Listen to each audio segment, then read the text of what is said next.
Ah, that riff. You know the one. 3 notes that hit like a freight train derailing in your eardrums, buzzing with enough frustration to make a monk snap his prayer beads. It's 1965 all over again every time it plays, isn't it? That fuzzy growl from the Rolling Stones is Satisfaction, still slithering into playlists, ads, and those awkward moments when you're stuck in traffic, yelling at your radio. But here's the kicker. Behind this anthem of eternal grumbling lies a story so twisted, so laced with half-asleep genius and poolside scribbles, that it could only come from a band hell-bent on turning rock into a rebellion against, well, everything boring. Stick around because we're about to unearth the dirt, the real history behind the song, the meanings lurking in those lyrics, and facts that'll have you questioning if Keith Richards is secretly a sleepwalking oracle. Picture this. It's the wee hours, and Keith Richards is conked out in his bed, probably dreaming of something far less legendary than what actually happened. He bolts awake, or half awake more like, grabs his guitar and a clunky Philips cassette recorder and lays down that immortal riff. Da-da-da-da-da-da-da. Mumbles. "I can't get no satisfaction," drops the pick, and snores. 45 minutes of snoring on tape, folks. That's the ignition point, the birth of Satisfaction right there. Now, the where of it all? Some say it was in a swanky London flat. Others swear it was a motel in Clearwater, Florida, during the Stones' chaotic American tour. Keith's own memoir pins the riff to London, but let's be real, who remembers details after a night of whatever kept him up? Either way, he plays it for Mick Jagger the next day, and Mick's like, "Yeah, that's got legs." But Keith? He thought it was too basic, a throwaway sketch meant for horns to blare over, not some fuzzy guitar monstrosity. Oh, the irony. The man who birthed the beast didn't even want to keep it furry. Fast forward to Clearwater, Florida, no debate there. The band's holed up at the Fort Harrison Hotel after a gig turns into a riot, fans storming the stage after just 4 songs, cops hauling the Stones away like escaped zoo animals. Mick's by the pool, fuming, scribbling lyrics that capture every ounce of that pent-up rage. "I can't get no satisfaction," straight from Keith, but Mick spins it into a full-blown tirade against the world's nonsense. Think about it. He's venting about radio drivel feeding useless information, supposed to fire my imagination. That's the media machine of the 60s, bombarding you with crap that leaves you hollow. And that bit about the man on TV hawking whiter shirts? A swipe at those Marlboro Man ads, all macho posturing. But the singer sneers. He can't be a man because he doesn't smoke the same cigarettes as me. Pure observational humor from Mick, poking at consumerist fakery. Then there's the girl who's trying to tell me, "Baby, better come back maybe next week," because she's on a losing streak. Oof. That's the sexual frustration boiling over, but cheeky enough to imply her time of the month without spelling it out. Mick later called that the dirtiest line, the one that got under skins. The whole song's a cocktail of alienation, commercialism sucking the soul out of life, sex that's just out of reach, and society telling you to buy your way to happiness. Borrowed a nod from Chuck Berry's 30 Days, where satisfaction comes from a judge. Talk about flipping the script. Or Muddy Waters' "I Can't Be Satisfied," all bluesy yearning. But the Stones crank it up, make it snarl. Now the album saga. Oh, this is where the drama kicks in like a mule on steroids.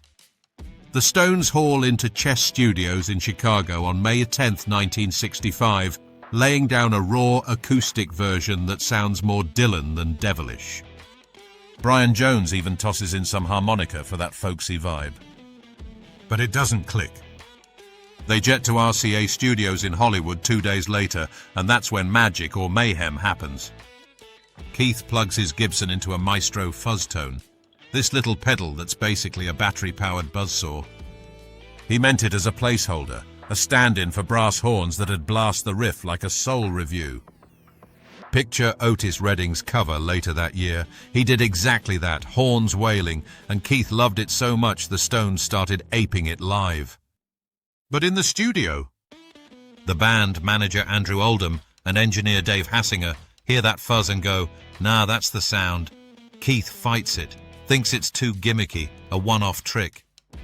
But they're outvoted. Launch drama ensues. Oldham sneaks the track out as a single without full band sign-off.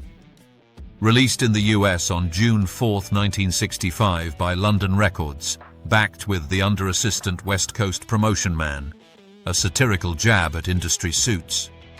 In the UK, Decca holds off till August 20th, pairing it with The Spider and the Fly, and the backlash? Priceless.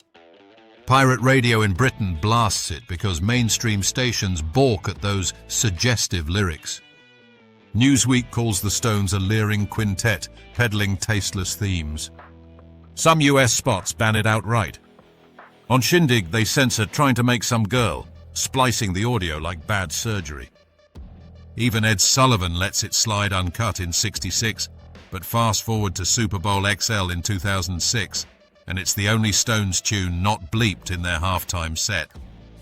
Talk about enduring edginess. But hold on, because this is where Satisfaction ascends to legend, like a phoenix with a bad attitude. It rockets to number 1 on the Billboard Hot 100 for 4 weeks starting July 10th, knocking off the 4 tops. In the UK, 2 weeks at the top in September. Tops charts in Australia, Germany, everywhere. Year-end number 3 in both the US and UK. Certified gold in the States for 1 million copies, and it explodes fuzzbox sales. Gibson cranks out 40,000 more by year's end, all gone. That riff? Newsweek dubs it 5 notes that shook the world. It's the crossroads, turning puppy love pop into gritty rock. The Stones go from another mop-haired British group to monsters overnight. Mick says it changed everything. Suddenly they're contesting the Beatles' crown. And the live chaos? Debut on that riotous Clearwater gig, but by the time it hits big, crowds are feral. What if Keith had overdubbed those horns? We'd have a soul stomper, sure, but no fuzzy revolution-spawning psychedelia like Hendrix's Purple Haze, garage rock a la Count Five's Psychotic Reaction, or punk precursors like the Stooges' I Wanna Be Your Dog. Instead, it's the template for hard rock riffs that burrow into your skull. Fast forward through the decades, and Satisfaction's impact just mutates like a virus you can't shake. It's the 91st most performed song of the 20th century per BMI, inducted into the Grammy Hall of Fame in '98, and preserved in the Library of Congress in 2006 as culturally significant, the only Stones track there. Rolling Stone ranks it number 2 on their 500 greatest songs in 2004. VH1 calls it the top rock tune ever. Covers? Endless. Otis Redding solidifies it with those horns Keith wanted, performing it at Monterey Pop in '67 like a revival tent on fire. Devo twists it into new wave weirdness in '77, hitting UK charts and popping in films like Casino. The Residents go experimental cult hit in '76. Even Britney Spears dances it up in 2000, mixed reviews, but hey, it tours with her. Jonathan King's bubbly '74 version charts too. And quirky Aftermath. It's in Apocalypse Now, firing up the troops. Tom Waits flips it into Satisfied on his 2011 album, a cheeky response. Hell, it's inspired everything from ads, ironic given the anti-commercial bent, to Super Bowl censorship. What if Mick had kept it tame? No alienation anthem capturing 60s unrest, no blueprint for rebellion. Instead, it's eternal, still snarling at consumerism while raking in royalties. Absurd, right? Like the songs griping about ads, but now it's in them. And the ripple effects on culture? Massive. It nails that 60s shift, from innocent bops to songs that bite back at society. Frustration with media overload? Sounds familiar in our scroll hell era. Sexual dissatisfaction? Timeless gripe. Social alienation? Hello, modern life. It's influenced genres, gadgets, fuzz pedals everywhere. And even language. Satisfaction now carries that Stones swagger. Obscure nugget. The riff echoes Martha and the Vandellas' Nowhere to Run horns. Keith's subconscious borrowing brilliance. Another, muddy waters rolled through Chess Studios days before, maybe sparking the bluesy edge. Or how about the fuzz being a total accident turned icon? Keith never used pedals much after, calling it a one-off effect. Yet it birthed a pedal empire. And that Clearwater pool? Now Scientology HQ talk about wacky twists.